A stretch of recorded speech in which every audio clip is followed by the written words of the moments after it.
You see the way this road right now, it's clear and we are going at a nice speed. For those of you who live in other parts of Nairobi, let me tell you what those of us who live along this road go through every weekday morning. If you join Thika Road as the sub roundabout and it's already 6 or later, just know you have probably missed your chance.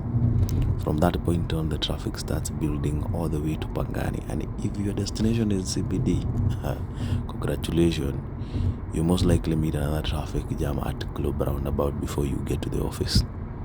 Now, for those of you who are born after 2012, you might think this road has always looked like this, wide lanes, flyover underpasses and interchanges, but that's far from the truth. Before Thika Road was completed in the year 2012, this was just a dual carriageway. It wasn't famous for heavy traffic congestion, long travel times and frequent accidents. A journey from Thika or even the Roysambu area in Nairobi could easily take you 2 to 3 hours during peak traffic. Just imagine that is the same time you use today from Nairobi to Nanyuki. Many people planned their lives around avoiding the road because once you get caught in the jam, there was almost no escape. The transformation into 8-lane superhighway was one of the Kenya's biggest infrastructure projects, cutting travel time dramatically and opening up areas like Roysambu, Kasarani, Kahawa, Ruiru, Juja, and we all know who did this, courtesy of our third president, Emilio Mwai Kibaki the late.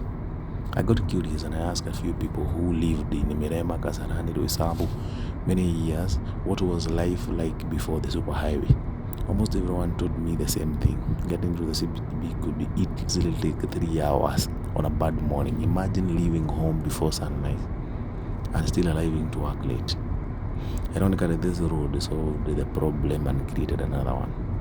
The faster the road encouraged more people to move to the northern side of Nairobi because commuting became easier. New estate, shopping mall, universities and business sprang up almost overnight. Garden City, TRM and many more developments you see today either came after the highway or expanded because of it. But with that growth came thousands of extra vehicles using the same road every single day. Today the highway is carrying far more traffic than it was originally designed to handle, which is why the morning queue seems to start every year, and I think that is the reason why our current president is actually proposing an expressway all the way to Thika. I think it's a step in the right direction.